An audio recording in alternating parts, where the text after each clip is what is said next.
Assalamualaikum warahmatullahi wabarakatuh. Waalaikumsalam warahmatullahi.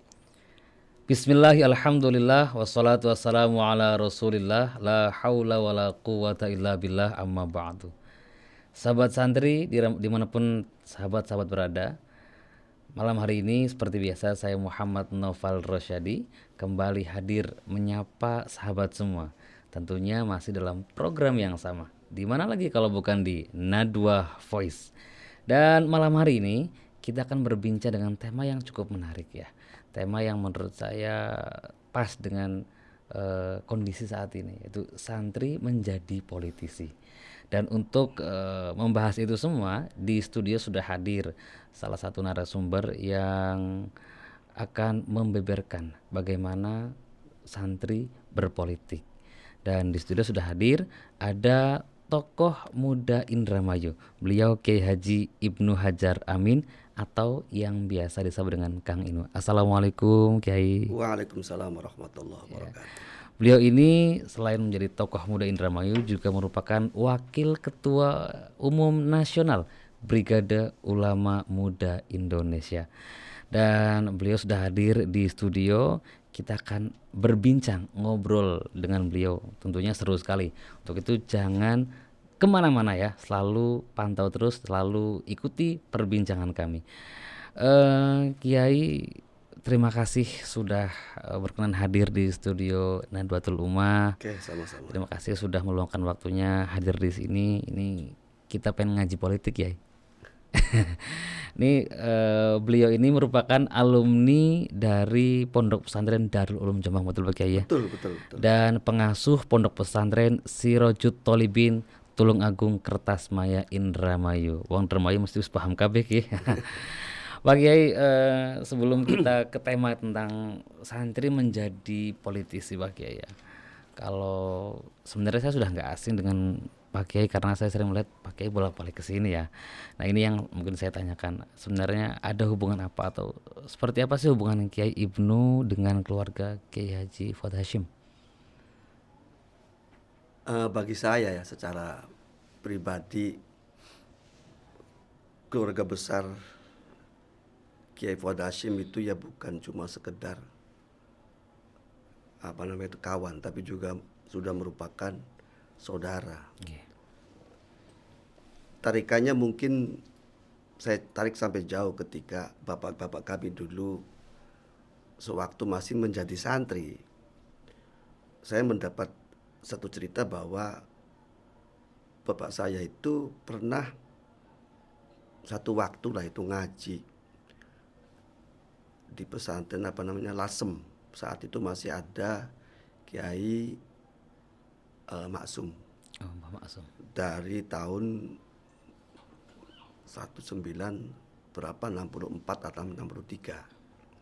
Sepulang dari pesantren masing-masing, Kiai Fuad dan juga Kiai Amin Mubarok berkesempatan ditemukan pada satu medan juang yang sama. Nggih. Sama-sama punya pesantren, berkecimpung di dunia pesantren, di tingkatan sosialnya masing-masing juga sebagai dai, sebagai mubaligh.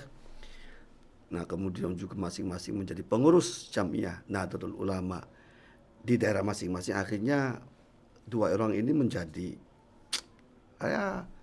sahabat lah. Nggih.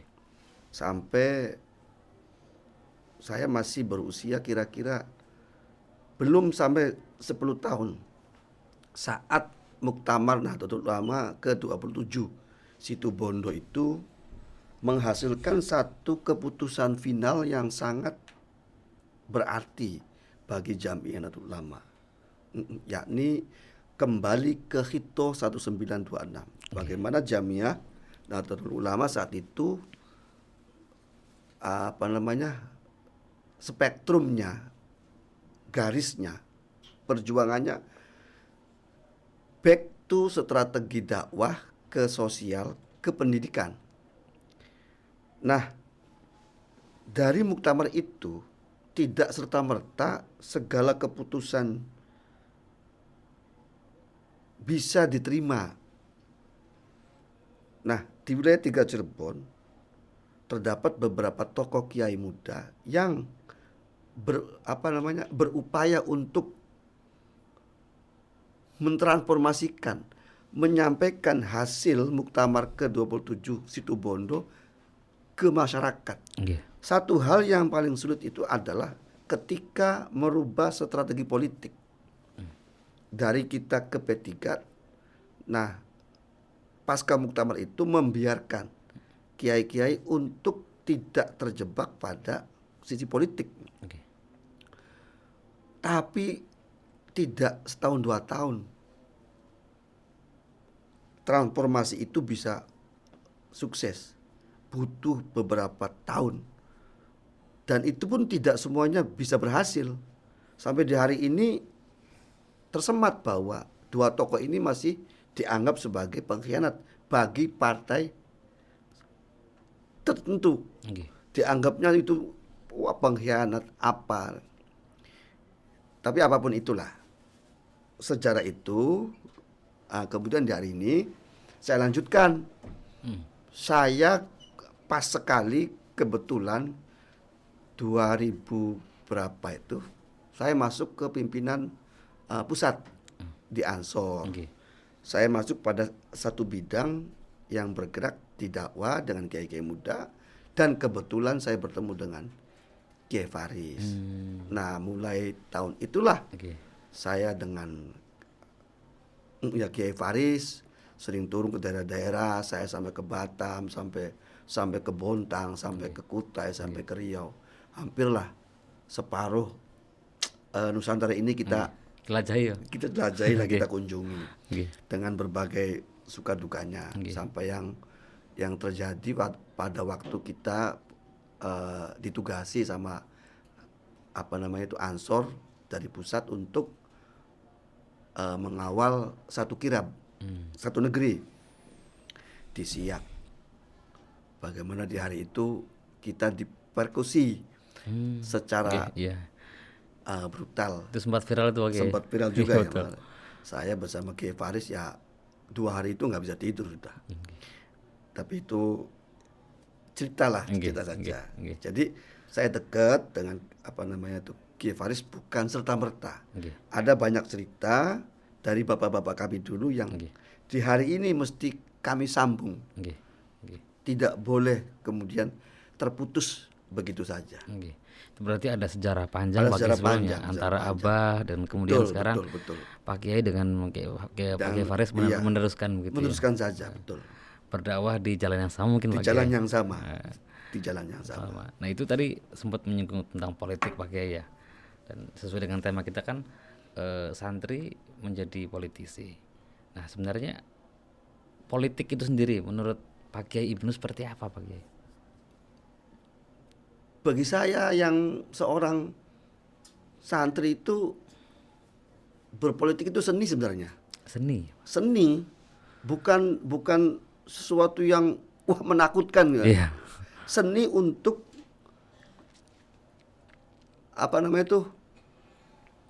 mencoba berdakwah Nggih. di spektrum yang lain, di medan juang yang lain. Hanya mungkin triknya beda, konsepnya beda gitu aja kan. Soalnya kan kalau di hari ini santri-santri hanya terjebak pada spektrum yang sudah-sudah gitu kan, tidak coba untuk pada spektrum yang lain yang dianggap sebagian orang itu sesuatu yang tabu. Betul. Bagi saya itu ada sesuatu 1.000 bahkan sejuta kebaikan terkalahkan oleh segenggam kekuasaan. Bagaimana seorang dai misalnya berbusa-busa untuk berusaha menutup sebuah lokalisasi, itu tidak akan sama dengan satu tanda tangan yang ditandatangani oleh seorang dewan misalnya. Bisa tutup kan? Hanya dengan sebuah tanda tangan gitu kan. Nggak perlu dalil, nggak perlu apa, cukup dengan tanda tangan bisa tutup itu.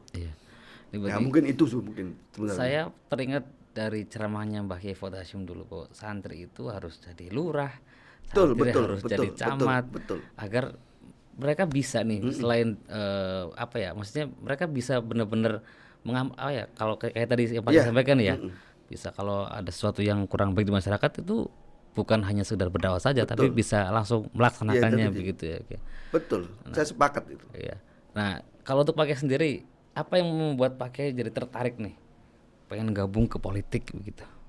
Karena kan kalau sekarang ya, kita nggak tahu dulu. Kalau sekarang itu di masyarakat itu banyak politik itu dianggap sesuatu yang negatif loh Pak Kiai gitu.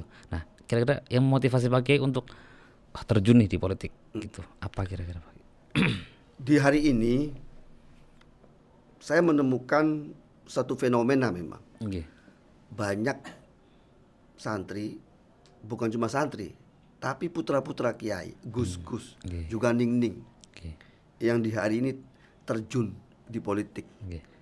Di Buntet saja di hari ini saya banyak juga sharing dengan banyak gus, banyak ning yang pengen gitu kan, coba untuk berbuat yang lebih baik untuk masyarakat, tidak cuman lewat jalur yang biasa ditempuh oleh kita sebagai seorang santri. Oh, iya, iya. Mungkin kita mencoba untuk spektrum yang lain itu. Posnya beda gitu. Iya, maksudnya biar tadi itu semua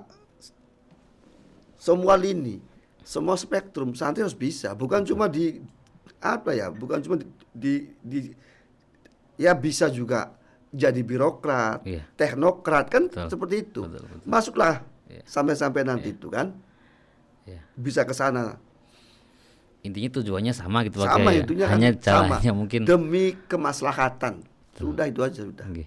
Hanya Bukan mungkin untuk yang lain. jalannya beda Pak Kiai gitu. Jalannya mungkin kita akan beda-beda kan. Iya. Tapi tetap tadi dengan satu sikap, satu tujuan, kemaslahatan. Selesai sebenarnya udah. Oke. Nah ini saya mendapat bisikan nih Pak Kiai. Maksudnya Pak Kiai juga di tahun ini 2024 nanti ya. Alhamdulillah. Itu ingin maju Alhamdulillah. menjadi salah satu calon legislatif, betul Pak Kiai? Alhamdulillah, betul sekali. Saya diamanati oleh beberapa kiai sepuh untuk coba, Oke. bukan cuma di tingkatan gagasan. Oke. Jika jiwamu, spektrummu, berjuangmu di sisi ini, kau masuklah. Biar di sana juga kau gagasanmu, sikap hidupmu kau torehkanlah. Oke. Bukan cuma di tulisan, bukan cuma dibicara wacana-wacana nganggu, tapi kan tetap harus punya bukti. Saya harus maju menjadi salah satu calon legislatif di Dapil 3 Dapil 3. di Indramayu yang meliputi Sukagemiwang, kemudian itu Jatibarang, Seliyeg, Widasari, Bango 2, Tugdana, dan di tempat saya sendiri di Kecamatan Kertasmaya. Semuanya. Berarti ada sekitar 7 Pak Kiai, 7 kecamatan ya? 7 kecamatan. 7 kecamatan. Paling banyak kayaknya itu. Paling banyak ya. Paling banyak ya. Dari partainya Partai Kebangkitan Bangsa. PKB. Iya, Partai Kebangkitan dari Bangsa. PKB. Nah, oke, Pak Kiai maju dari dapil berapa? Tiga. Dapil 3 Dapil ya, tiga. 7 kecamatan. Nah, ini nanti jika Pak Kiai diamanati kemudian menjadi legislatif gitu ya. Kira-kira Pak Kiai punya program apa nih? Ya karena saya itu seorang santri, saya banyak berdekatan dengan masyarakat ya. Yang dibutuhkan masyarakat itu kan di hari ini satu ya pendidikan. Oke. Nah kemudian juga itu kesehatan. Oke. Yang terakhir mungkin di tingkatan yang kesejahteraan. Nah di 3 hal yang pokok ini pengen saya fokus. Bagaimana sekolah-sekolahan juga harus mampu, terutama sekolah-sekolah yang negeri lah. Oke. Harus mampu berpihak pada rakyat. Nah kemudian juga sisi kesehatan, jangan sampai kemudian juga itu ada orang miskin yang tidak diperhatikan di puskesmas maupun rumah sakit. Saya pengennya semua rakyat diperlakukan dengan sama, tanpa apa namanya itu, memandang Nggih. dia itu kaya atau miskin. Dan di yang lain-lainnya mungkin akan menyusul lah, Nggih. berbagai macam apa strategi dan taktik mungkin ya sudah ada, tinggal kita di apa ya, dicoba untuk di apa namanya itu aplikasikan, Diaplikasikan ya. diaplikasikan besok itu. Siap. Artinya program sudah Sudah dipersiapkan. dipersiapkan, Tinggal apa namanya ya? Ya tadi ya diaplikasikan, diaplikasikan, dikerjakan ketika nanti dikerjakan ketika saya sudah menjadi anggota dewan. anggota dewan. Ya, semoga bahagia ya. Amin Semoga. amin ya Allah, amin amin. Nah, ini tadi di awal Pak Kiai sampaikan bahwa di tahun ini nanti ada banyak fenomena, diantaranya banyak Gus Ning yang maju Pak Kiai ya. Ini juga mungkin bisa membuka keran untuk kedepannya santri. Betul. Tidak hanya Gus, tidak hanya Ning, tapi Betul. santri juga bisa maju untuk menjadi calon legislatif atau bahkan presiden gitu Pak Iya, Kiai. Nah, betul. kira-kira Pak Kiai punya pesan apa untuk teman-teman santri lah? Santri itu jika kita buka sejarah, Nggih. di bangsa ini punya jejak yang sangat dalam. Satu, saya teringat pada satu perang Kedongdong namanya. Kedongdong Pak Iya, Kiai. perang Kedongdong itu kan digagas, digawangi, dikawal oleh para kiai-kiai dan juga santri. Termasuk dari buntut pesantren kan, Mohon maaf saya potong, itu di mana Kedongdong itu Pak Kiai? di Gintung. Oh, di Gintung. Gintung itu satu pertempuran Nggih. yang paling lama selama 25 tahun dan menghabiskan banyak dana dari pihak VOC saat itu. Santri mesti paham cerita begini. Nggih. Nah, kemudian dilanjutkan di Jawa. Nggih. Perang Jawa ini 5 tahun. Nggih. Dipimpin oleh Pangeran Diponegoro. Sama ini, menghabiskan banyak dana. Ini juga dikawal oleh para santri. Yang terakhir, sekalipun juga enggak terakhir banget, 10 November. Tapi dari cerita buku sejarah, ini sudah dikebiri dan terjadi distorsi. Tak ada satupun buku sejarah yang bercerita tentang 3 hal ini. Betul. Nah, santri mestinya paham bahwa kita loh yang memiliki bangsa ini, kita loh. Tapi kan di saat kemudian kita tidak terlibat pada kekuasaan, hanya berdiri di pinggir lapangan, kemudian hanya mampu bersorak-sorak seperti cedidri itu juga. Nah, mungkin saatnya di hari ini santri harus mampu masuk ke kancah ini. Biar apa ya tadi, cita-cita dari para kiai-kiai yang dulu berjuang untuk bangsa ini tidak kemudian diserongkan ke sana kemari. Betul. Tetap pada satu rel. Iya. Tetap kita itu harus mampu mencintai bangsa ini dan kemudian mampu memberikan sesuatu yang terbaik buat bangsa ini. Nah, itu saja sudah sebenarnya. Intinya jangan hanya jadi penonton, Jangan cuma jadi penonton, tapi jadi pelaku Pak Kiai. jadi pelaku. Jadi pelaku ya. Nah, Kita yang memegang kekuasaan. Kita bangsa ini kita yang menentukan. Pengen jadi A, B dan C-nya kita yang menentukan. Dan saya juga berharap semua Gus, semua Ning yang besok bertempur di Pileg 2024 itu masuk semua. masuk semua. Amin. Ya. Karena kalau lihat sejarah sebenarnya memang kita pernah punya menteri agama pertama itu kan dari santri juga Kiai. Kemudian santri. presiden dan wakil presiden juga Presiden di hari ini. Ya, mudah-mudahan tahun sekarang lebih banyak lagi Lebih banyak lah semua santri yang pos masuk. diisi oleh santri Iya, kayak gitu ya. dengan satu tagline-nya santri buat negeri, kan begitu kan? Siap, santri buat negeri ya. Iya. Oke. Baik, itulah tadi obrolan kita dengan Kiai Haji Ibnu Hajar Amin tentang politik dan santri. Santri menjadi politisi.